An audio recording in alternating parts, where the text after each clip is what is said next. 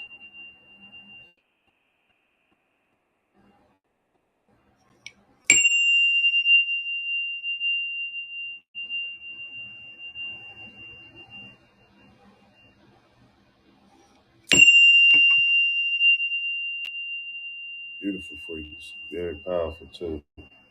934 on the clock. That was a very powerful message. It was deep. It was very enlightening. For real. And the title of that was What Was Done to You is a Sickness. That was the title of that message. I'm gonna do one more before we get up out of here. Y'all wanna hear one more? I got y'all, family. Yeah, I felt that one too, family. This is a newer message. Let's see.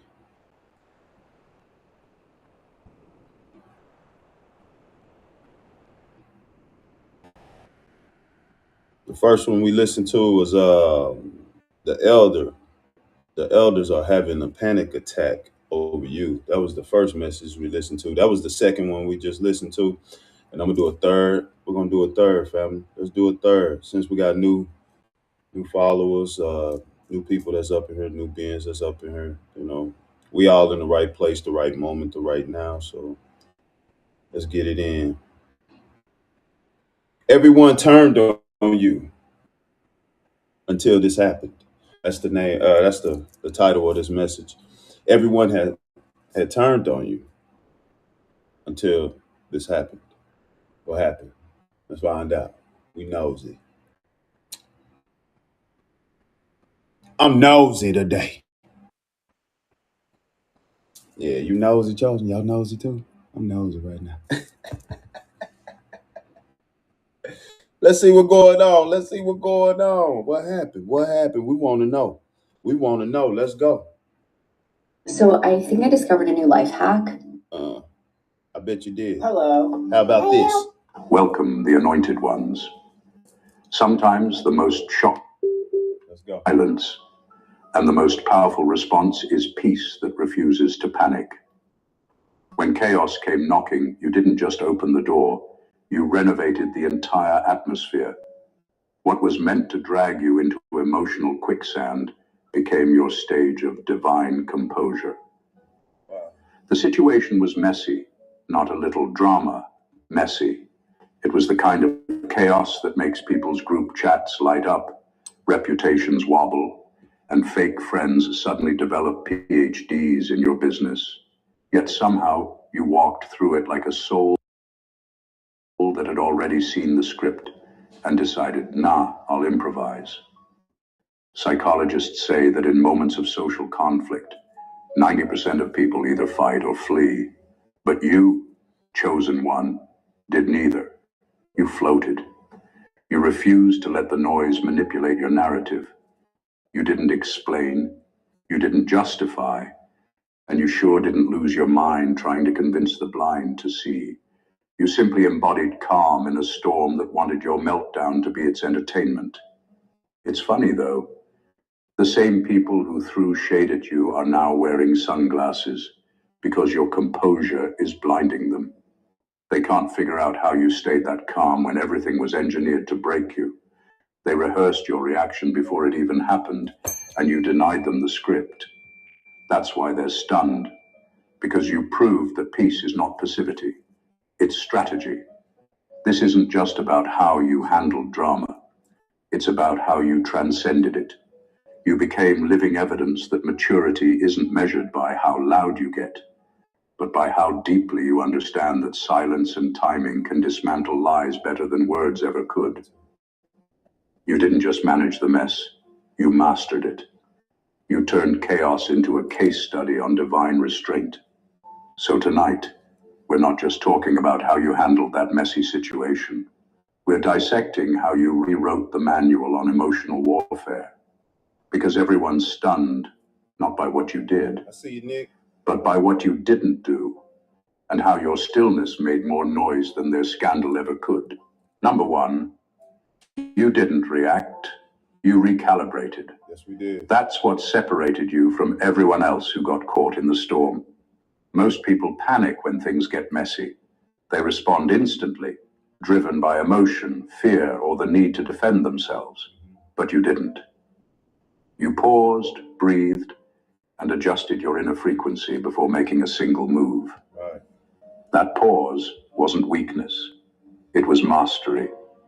It was the kind of calm that only comes from someone who's seen chaos before and refuses to be programmed by it again. While they were busy spreading confusion, you were silently studying the atmosphere. You weren't trying to win arguments or prove innocence. You were tuning yourself back to peace, because peace is power that can't be manipulated. You understood something most never will. Energy controls outcomes, Yes, it do. and whoever controls their energy controls the entire situation. That's what you did. You shifted the vibration without saying a word. You made sure you weren't matching the madness.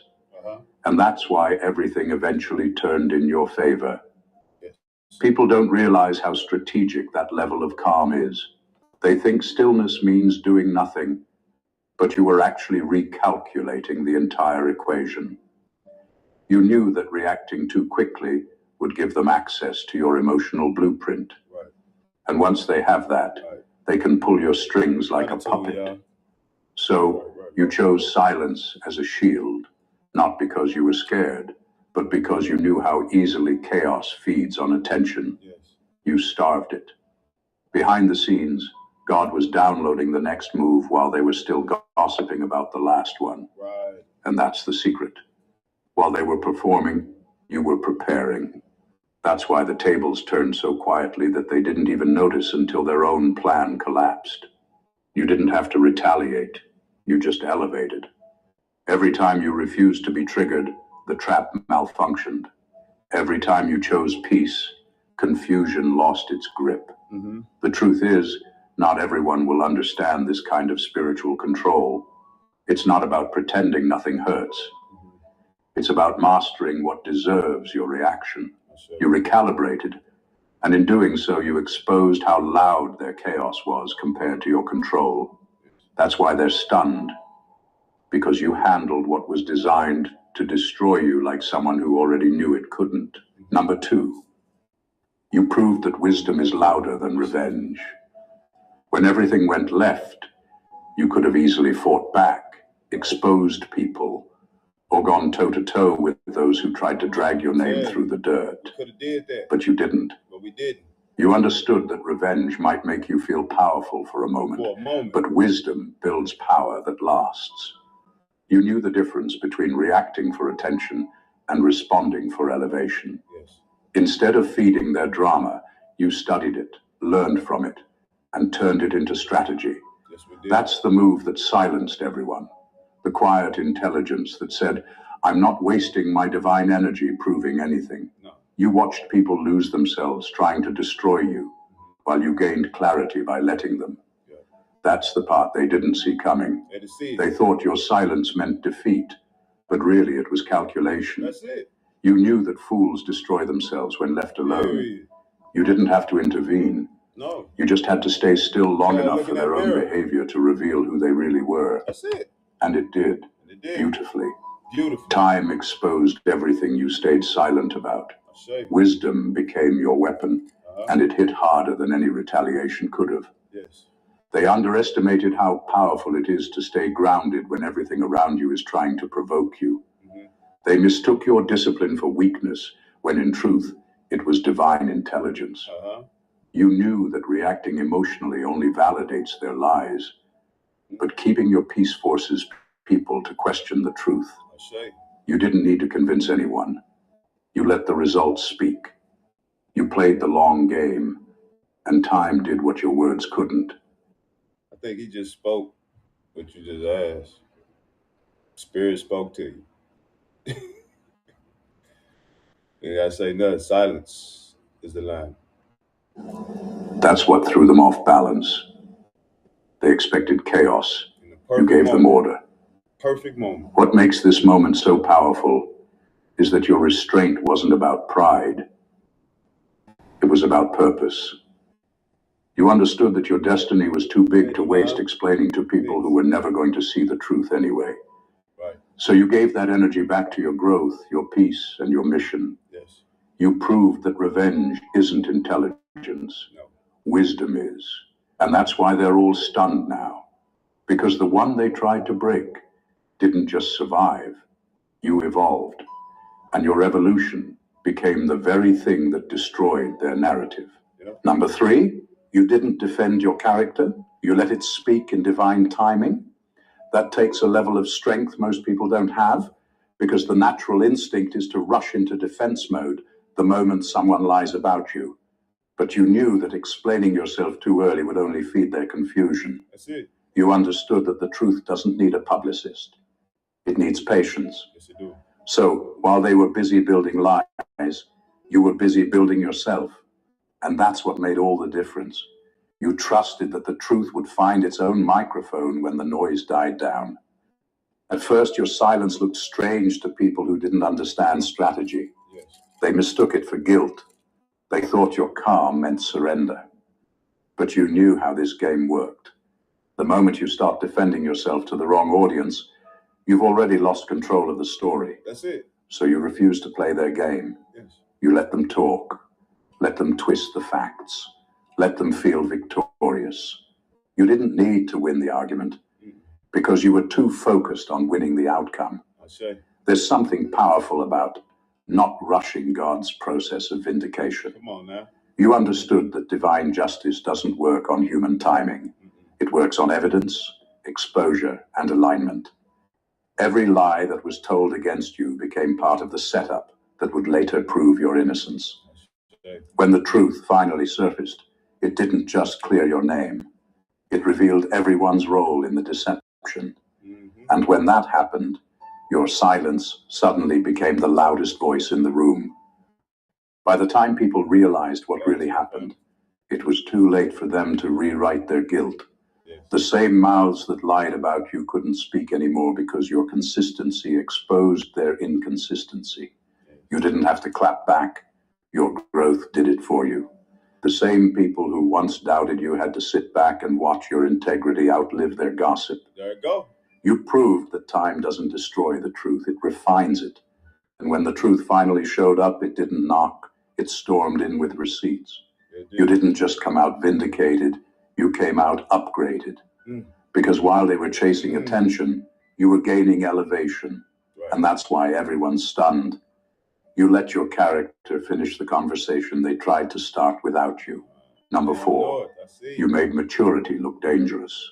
There's a quiet power in the way you held your composure when everything was designed to push you off balance. Right. People mistook your restraint for softness, not realizing it was a form of spiritual dominance. You weren't frozen.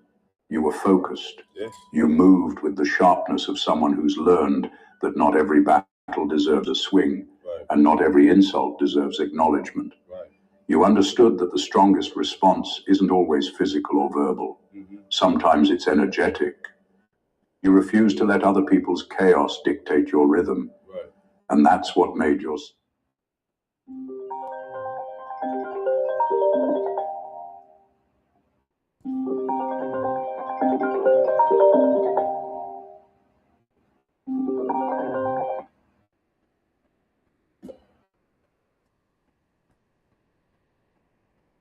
stillness so intimidating. You operated like someone who had already been trained in the unseen. Someone who knew that the visible world is just the stage, not the strategy room. You saw the manipulation, the bait, and the emotional traps. But instead of reacting, you studied them. You let your silence do what no argument could, expose intention. The truth is, emotional control is one of the rarest forms of power because it breaks systems built on reaction. You broke patterns that others thought you'd repeat. You didn't meet fire with fire. You made fire lose interest. Your calm confused people who thrive on chaos. They were waiting for you to explode, to lose your temper, to prove their version of you right. But you never gave them that satisfaction. You kept your dignity when the situation begged you to lose it. And in doing so, you flipped the script. Suddenly, they looked foolish for fighting with someone who refused to fight back. Your maturity became their mirror, and what they saw in that reflection made them uncomfortable. That's it. Every test you passed taught you how to control not just your reactions, but your energy. Right. You learned that peace isn't passive, it's tactical. It's knowing when to step back, when to speak, and when to let divine law do the heavy lifting. Yes. You turned every attempt to provoke you into a lesson in restraint. They wanted you to perform. You chose to transform. Yes. And that's why your maturity looks dangerous. Because it's not just self-control, it's spiritual authority. That's right. You mastered your emotions so deeply that no one could weaponize them against you anymore. Come on, Number 5. You heard? All right, you got to stop buying generic Viagra if y'all over 40. I'm trying to tell you, boy. Every other get them up off here. Get them up off here. You stopped explaining to people who were committed to misunderstanding you. Yes. That was one of the most freeing, yet hardest decisions you ever made. Because at first, you genuinely believed that if you just spoke clearly enough, kindly enough, or calmly enough, people would get it. Right. But you learned the brutal truth. Some people never wanted to understand you in the first place. Their goal wasn't clarity, it was control. They weren't confused by accident. They were confused on purpose. It served their agenda to twist your words, to make you look like the problem, and to keep the spotlight off their own intentions. That's when it hit you. Right. Explaining yourself to people who have already decided who you are is emotional quicksand. The more you speak, the deeper you sink. Right. They take your words, distort them, and feed them back to others as evidence. You realized that they weren't listening to understand. They were listening to weaponize. Every detail you shared only helped them craft a smarter attack next time. So you did the wisest thing you could do. And what's that? You stopped feeding them material. You went quiet, not because you had nothing to say, but because they no longer deserved access to your truth. People call that coldness. No, but it's not cold. It's not cold. It's clarity. Clarity. Baby. You recognize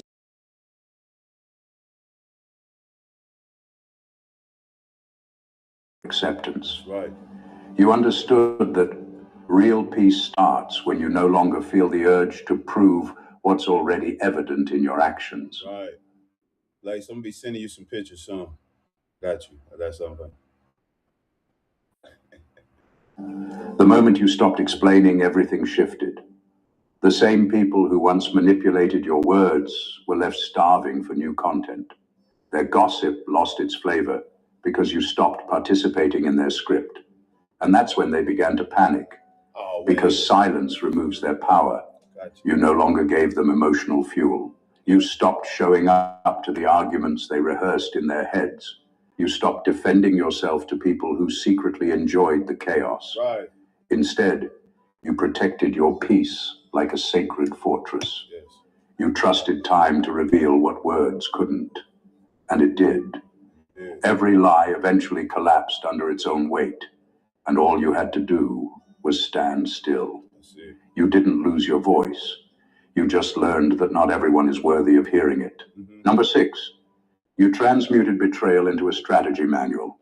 What was supposed to break you ended up becoming the greatest classroom of your life. Every wound became data. Every disappointment became revelation. You stopped seeing betrayal as pure suffering and started seeing it as an unfiltered education in human nature. You learned how envy hides behind compliments, how manipulation dresses itself as concern, and how betrayal doesn't always come from enemies. Sometimes it wears the face of love. That realization didn't make you bitter, it made you brilliant, because instead of reacting to the pain, you extracted wisdom from it. Yes. You began to notice patterns, how people test boundaries before they break them, how loyalty fades the moment your silence can no longer be exploited, and how betrayal never comes out of nowhere. It's been rehearsed in whispers long before it happens. You started understanding motives on a deeper level. You learned how to read energy, not words. That's why it's so hard for anyone to fool you now, because you've seen too much. You recognize the tone of manipulation before the sentence even finishes. Yes. You can sense dishonesty in the smallest gesture. What they meant for harm recalibrated your discernment to divine precision. The beauty of it all is that you didn't let betrayal harden you. It refined you. You turned pain into perception. You learned to love with awareness, trust with boundaries, and forgive without forgetting the lesson. You don't carry resentment. You carry data. Every backstab gave you insight into what drives people to betray what they can't become. You started moving differently, not out of fear, but out of understanding. That's right. That's right. You began strategizing your moves like someone who has already studied the blueprint of betrayal and learned how to never fall for it again. Never fall for it again. Now your energy is untouchable because it's informed. That's right. Your spirit recognizes patterns before they repeat. You don't chase closure, you collect clarity. Yes. You built a mental and spiritual defense system that no amount of gossip or deceit can penetrate. That's what makes you so dangerous to deception now. You turned what was meant to end you into the very strategy that ensures you'll never be blindsided again. Number 7. That's right. You became unreachable because you finally stopped explaining divine moves to earthly minds. There came a point when you realized not everyone is meant to understand the way you move. Right. Because your instructions don't come from logic, they come from revelation. You stop trying to make sense to people who only see the surface of things. Oh, he cooking on this one. Don't look outside of ourselves for the answer no more. Don't look outside of ourselves for the answers no more. All the answers lie within. That was spicy. I like that. You no longer felt the need to justify why you left certain spaces, why you went quiet, or why you refused to engage. You knew something they didn't, that divine timing never submits to human reasoning. Every decision you made was a response to a spiritual download that only made sense between you and God. That's right. At first, people called you inconsistent, strange, even prideful. They said you'd lost your way, when in truth you'd found a new direction that didn't require their validation. You were being guided through paths that logic couldn't map. You were being moved out of environments that your spirit had outgrown. And because most people operate from fear, they couldn't comprehend how you were moving with such unpredictable faith. They couldn't decode your silence or your shifts, because they were still trying to measure the spiritual with physical tools. You became unreachable not because you built walls, but because you elevated. You stopped explaining your steps to people who weren't even qualified to understand your instructions. You realized that when God gives you an assignment, explaining it to those who haven't heard it will only invite unnecessary opinions and distractions. You learned to move in quiet obedience instead of public validation. And every time you followed that divine intuition, something miraculous happened.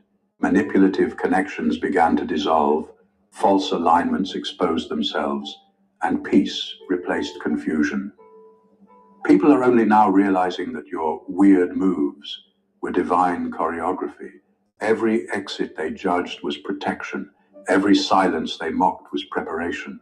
Every redirection they questioned was strategy. You weren't avoiding people, you were being repositioned.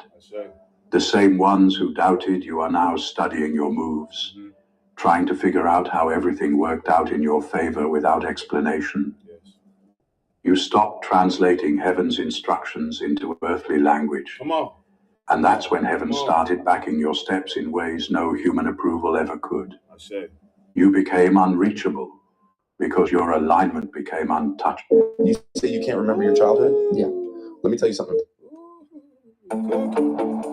Untouchable.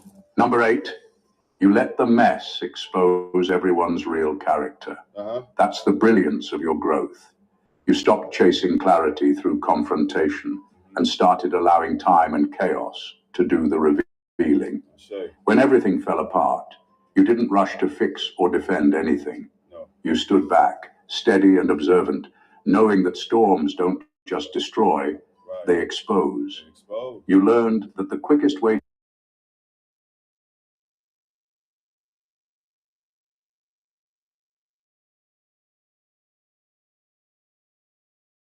loyalty becomes without you saying a word. You didn't have to play detective. The situation did the work for you. The same people who swore they had your back started whispering the moment your name wasn't shining as bright. Some who once prayed with you began preying on you. But instead of feeling broken, you felt enlightened. You saw who was genuinely with you and who was just renting space in your peace until a better opportunity came along. That realization hurt, but it also freed you. Because the mess didn't destroy your circle, it cleaned it. There's something powerful about refusing to panic in the middle of exposure. You stayed still long enough to let truth surface naturally. You didn't argue or beg for loyalty that was never real. You let people tell on themselves through their reactions. And they did, beautifully.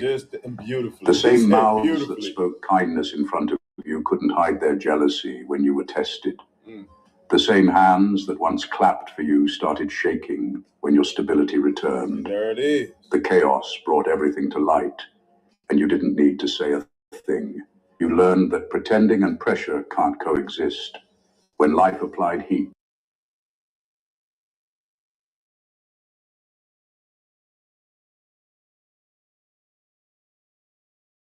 who moved from love, petition. It became so clear that you didn't even have to confront them. You just quietly adjusted your access list. That's how you regained your peace, not by demanding truth, but by letting life reveal it. The mess was never your punishment. It was your protection. It removed the wrong people without you lifting a finger.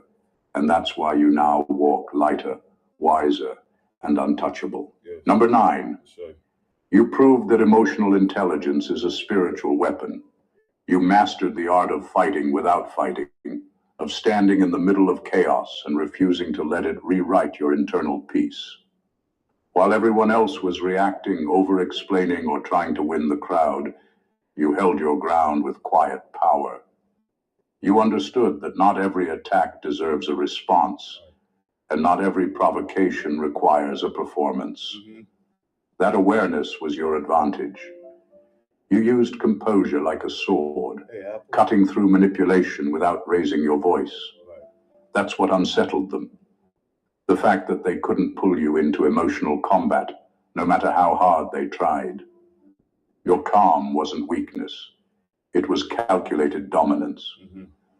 You knew that people reveal themselves through how they try to control your emotions. And when you didn't take the bait, they had nothing left to work with. You dismantled entire plots with silence because they were counting on you to react in a way that confirmed their lies. But you didn't. You moved with precision, not panic. And that's when you realized emotional control is a language only spiritually mature people can speak. It's fluent in restraint, fluent in discernment, fluent in timing. You understood that peace isn't passive. It's an active state of mastery. It's standing in a storm and deciding, I won't let this energy into my system. I wouldn't either, Nick. That level of self-governance made you untouchable. You stopped being reactive and became responsive, guided by wisdom instead of impulse. And once you reached that level, their manipulation lost its power. They couldn't trigger what no longer existed. You didn't match their energy. You replaced it with peace so steady that it disarmed everything sent against you. That's why your calm confused them. They came expecting a scene, and you gave them strategy. They wanted proof that you were breaking down, but you gave them evidence that you were built differently. You turned emotional intelligence into a shield, not to hide, but to preserve your energy for divine moves only. That's the real weapon. staying centered when the enemy's entire plan depends on your reaction. Yes. You didn't just keep your peace, you weaponized it. And that's how you won battles that no one even knew you were fighting. Number 10, you outgrew the room that wanted to contain you. What looked like chaos was really a divine eviction notice. The messy situation wasn't just random drama. It was a signal that your spirit had expanded beyond the limits of your old environment. That's right. You weren't meant to fix that place, those people, or that dynamic. You were meant to evolve past it. God used conflict to break your comfort zone, to make you realize that what once fit you was now suffocating your growth. The tension wasn't punishment. It was a redirection. You had to be pushed out so your peace could breathe again. At first, it felt unfair. You kept asking yourself why things suddenly went wrong with people you once trusted, or why certain spaces that once felt welcoming suddenly became hostile. But the truth is, your frequency changed. You stopped resonating with dysfunction. You started speaking truth in a place that preferred silence, setting boundaries in a circle that thrived on chaos. And once you did that, everything that couldn't grow with you started to resist you. That resistance wasn't rejection, it was confirmation.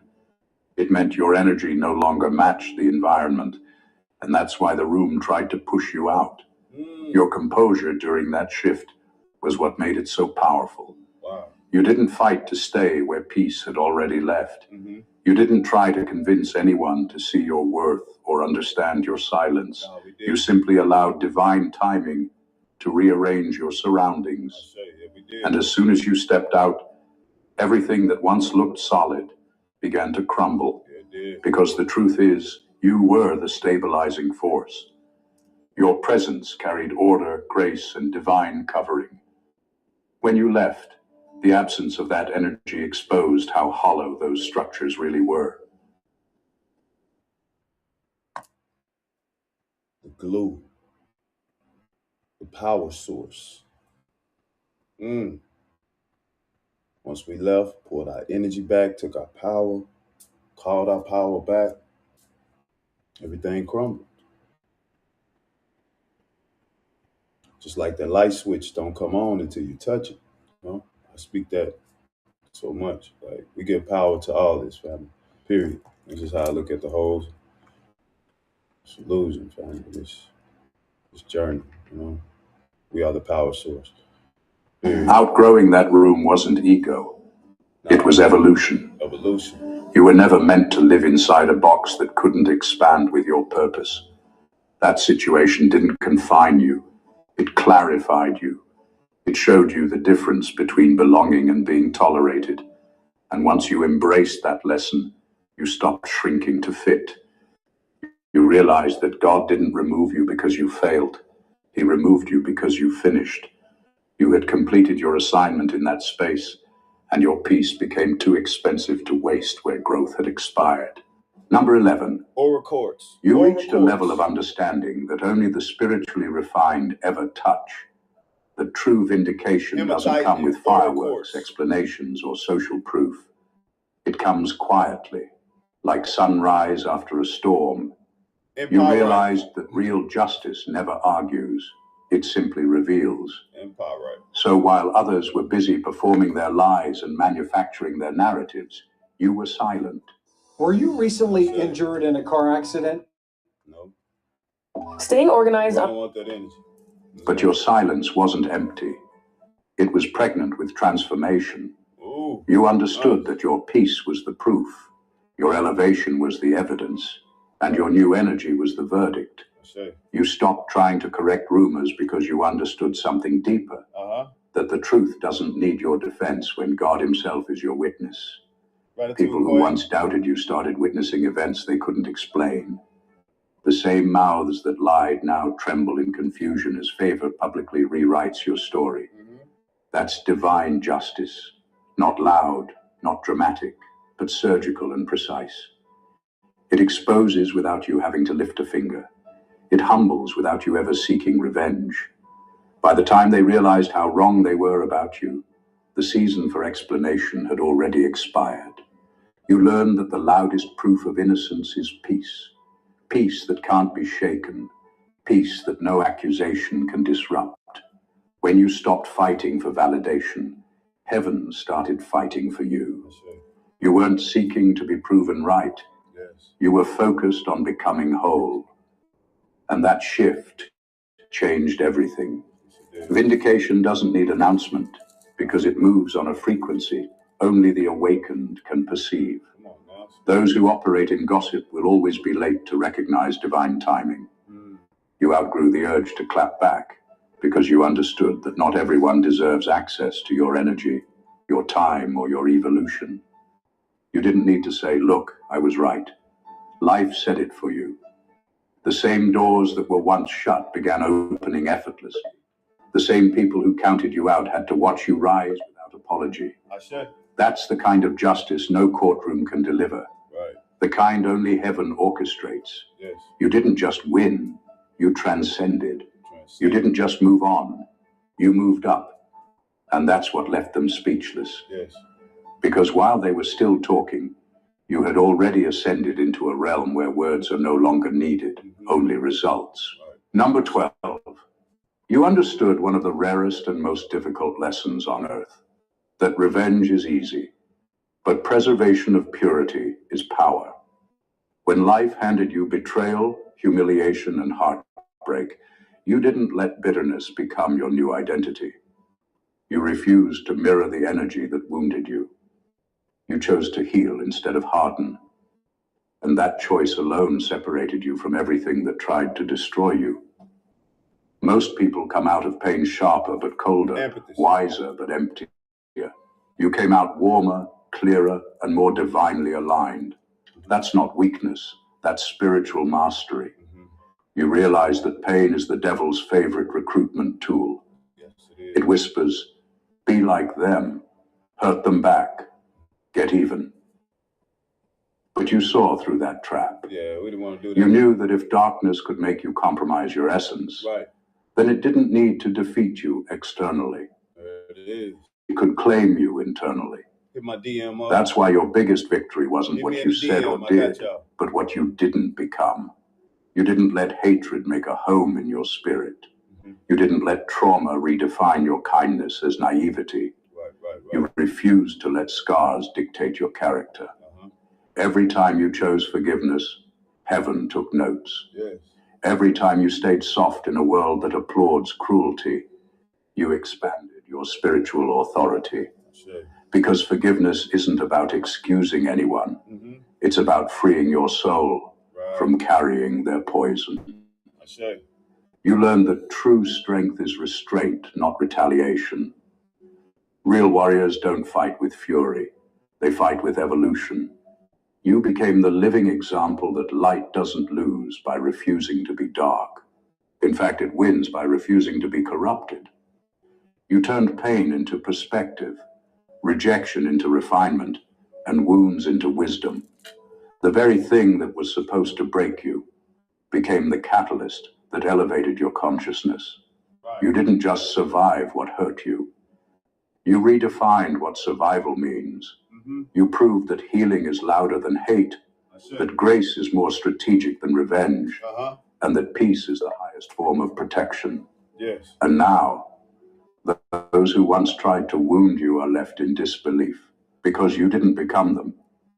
You outgrew them. You became untouchable not because you fought harder, but because you loved smarter. That's the real miracle. Walking through the fire and coming out not just alive, but still pure. Number 13. You reached a level of self-mastery that most people can't even comprehend. You made grace look like a calculated strategy. While others expected chaos, you responded with calm. They expected you to explode, to fight, to defend. But you did something far more dangerous. You stayed composed. That composure wasn't weakness. It was intelligence dressed as serenity. Grace became your armor, your tactic, your silent victory. Because you knew that the enemy thrives on reaction, but loses power the moment you refuse to perform. You stopped playing the emotional tug-of-war that people use to drain your energy. You understood that grace doesn't mean tolerating nonsense.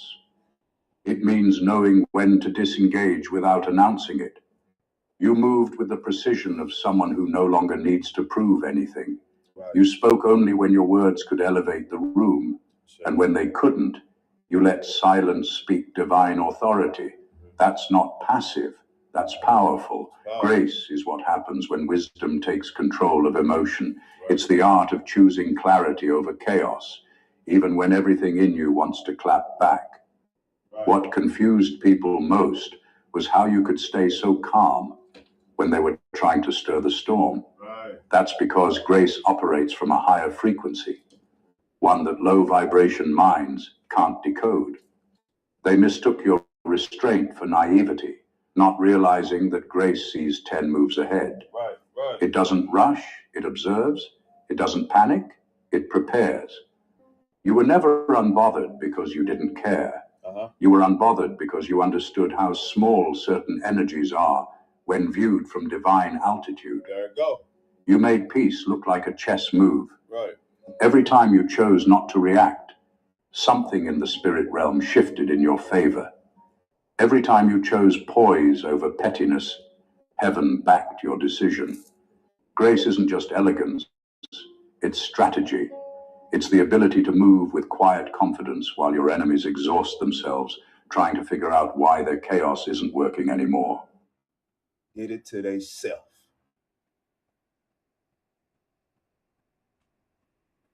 Did it to they self. Had the same 24/7 that we have, huh? Put that work in with self. Big heart beings. We got that big heart. Remember, they did it to themselves. I say, let's go. And that's the beauty of how you handled it. And that's the beauty They of how you couldn't handled decode your stillness because it wasn't human composure. It was divine calibration. You weren't playing defense. You were executing precision. You didn't just survive the mess. Hey, Texas. You turned it into choreography. Grace was never your weakness. It was your secret weapon. Number 14, you didn't just hold your peace. You embodied divine restraint in the middle of deliberate chaos. That's what separated you from everyone else. The setup was meant to push you out of character, to provoke you into reacting, to make you confirm the lies they told about you. But instead of losing control, you gained command. You mastered the art of staying still while the storm raged around you. That's not passivity, that's spiritual authority. Because anyone can respond when attacked, but it takes someone chosen to remain centered when everything is pulling at their energy. The situation wasn't just messy, it was calculated. People were waiting for your downfall like spectators at a show, hungry for proof that your peace was performative. But the more chaos unfolded, the calmer you became. And that calm was what confused them. Yes. You became living evidence that divine timing doesn't rush to defend what heaven already validated. Your restraint exposed their instability. Your silence revealed their immaturity. Your composure became the mirror that reflected everyone's true character. And none of them were ready for that reflection. You proved that strength isn't about fighting every battle. It's about knowing which ones are beneath your frequency. Right. While they tried to drag you into the mud, you remained untouchable because you refused to step off your spiritual throne. Right. You didn't react because you understood something deeper. That truth doesn't defend itself, it endures until exposure becomes inevitable. Right. And when it did, the narrative flipped in your favor so naturally that even your enemies had to respect the outcome. They expected a scandal, but they witnessed sanctification. They thought they were tearing down your image, but they were actually polishing your crown. Every lie spoken against you only emphasized how clean your spirit was under scrutiny. You didn't just come out innocent, you came out elevated. The same chaos designed to destroy you became the backdrop for your divine revelation. And that's why everyone's stunned. Not because you survived, but because you transcended. You didn't retaliate, yet you rose. You didn't explain, yet you were vindicated. What was meant to break you only broadcasted your rank in the spirit. You turned chaos into your confirmation and restraint into your revelation. You became proof that when heaven fights for you, silence becomes the loudest statement on earth. Everything you went through was never random. It was refinement. Every betrayal, every misunderstanding, every silent war against your peace was part of a divine restructuring. You weren't being punished. You were being positioned. Each heartbreak removed a false foundation. Each disappointment cleared space for discernment. Yes. And each storm forced you to discover a level of strength you didn't know existed. You didn't just survive what was meant to break you. Right. You became a blueprint for resilience, a living testimony that peace is not weakness, but power under control. You became a master of stillness in a world addicted to noise. You stopped explaining yourself to people who weren't listening for understanding, That's right. only for ammunition. That's it. You learned that not every reaction deserves your energy, and not every connection deserves your presence. You turned betrayal into strategy, pain into wisdom, and silence into power. You evolved into someone who no longer chases validation because you realized that divine alignment doesn't need human approval. Right. The very people who once studied your downfall are now watching your transformation in disbelief. Every time you refused to retaliate, you elevated. Every time you chose silence over spectacle, heaven documented your restraint. That's why your blessings now carry weight, because they were purchased with endurance, not entitlement. You became proof that spiritual intelligence is greater than manipulation, and that calmness is not the absence of power, but its highest expression. You didn't just grow, you outgrew. You left behind the rooms that wanted to contain you, and in doing so, you became unstoppable. So as you stand in this new chapter, remember this: peace is your authority, stillness is your warfare, and discernment is your shield. You're no longer who you were. You're the evolved version of every battle you've survived. What they meant for your downfall became your initiation into divine mastery. Yes. If this message spoke to your spirit, don't leave without spreading the light. Subscribe to the channel, like this video, and drop a comment below sharing what resonated most with you. Your engagement not only supports the message, it builds a community of awakened souls who refuse to live small. Right. Share this video with someone who needs a reminder that they're not breaking down, they're breaking free. Stay grounded, stay wise, and remember, your peace is sacred. Yes, it is. God bless you. Your peace is sacred. Boy, that was powerful. Clarification. And a lot of things that I was hearing. Like, I love these messages, family. I don't listen to them till I listen to them with you. So we can all be in the right, in the moment together. That's how I do it. I ain't listen to these messages until I start listening to them again with the collective. So we back at it. I want to, keep some messages going because it help all of us. Give us some clarification on a lot of things. Just to know that you're not alone. You're not alone. Never have been and never will be. We are one. That's right. And we ain't alone, family. We got this together. We healing together, rising together as one, wholeness, elevating together, loving this journey together, period. And I really truly feel that, that we're in the right place, the right moment, the right now. Everything is perfectly aligned for all of us right now, period. Greatest time to be alive right now, y'all. Greatest time. Enjoy your journey, Divine. Enjoy your journey. All these necklaces I've been showing throughout the throughout the message. All of them available, so y'all know how to do it. Just hit me up. Y'all probably was taking screenshots. I already know some of y'all are screenshot. Yeah, I get the message there, see the screenshot, like yeah, you found one. But tap in with me. You seen one that you like. I got a whole bunch more. So I got something for you. Tap in with me. And the crystals, got y'all, family. I want to say gratitude though for coming in and listening to this message with me. Greatly appreciate love. I want to hit this bell 3 times. We're gonna breathe 3 times. Hold the third one. Give us a great night. Going into the rising. So hey, got y'all, family. Y'all ready? Let's go. Breathe. Release. Breathing in abundance, releasing out what don't serve us no more. Breathe. Release out black.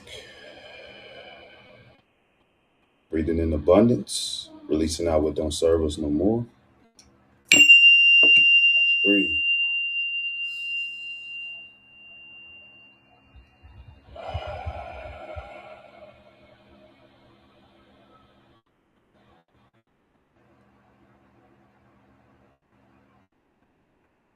So I didn't hold it, I let it out real slow. Feel good, family. Getting in the right place, the right moment, the right now.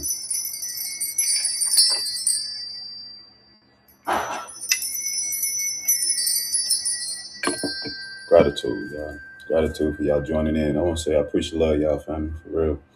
For all the gifts, all the love, for you just allowing me into your energy. It's greatly appreciate love, family. Remember, we connected. All right. We're in the right place, the right moment, the right now. We got this. We won. Won the battle with self.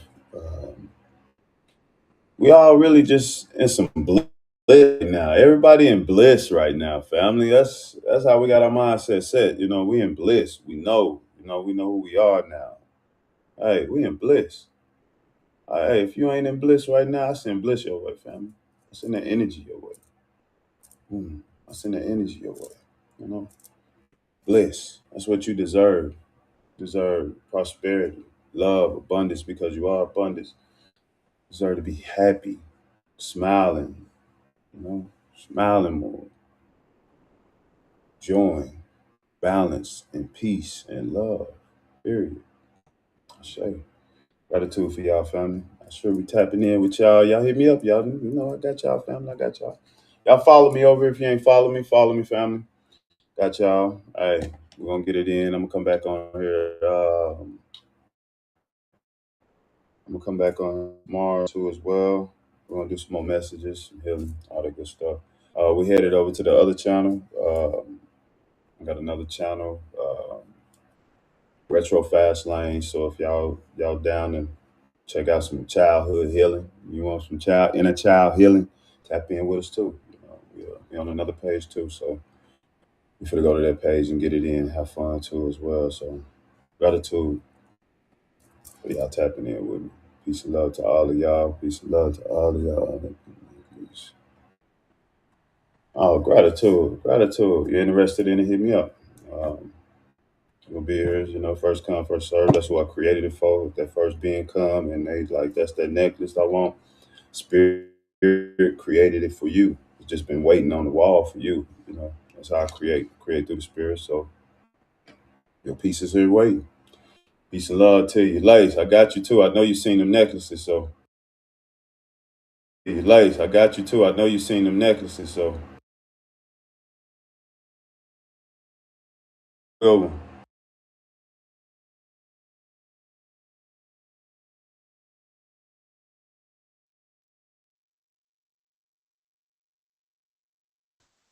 And Mikande have already used their redemption. Fika's about to use her redemption. If Chris does not surpass Ikande or J Soul during this, he will be using his redemption. The only safe person right now is Francis. You feel me? All right, let's go, Fika. You got 1 minute to do your thing, 2 minutes to someone say Corgi while you are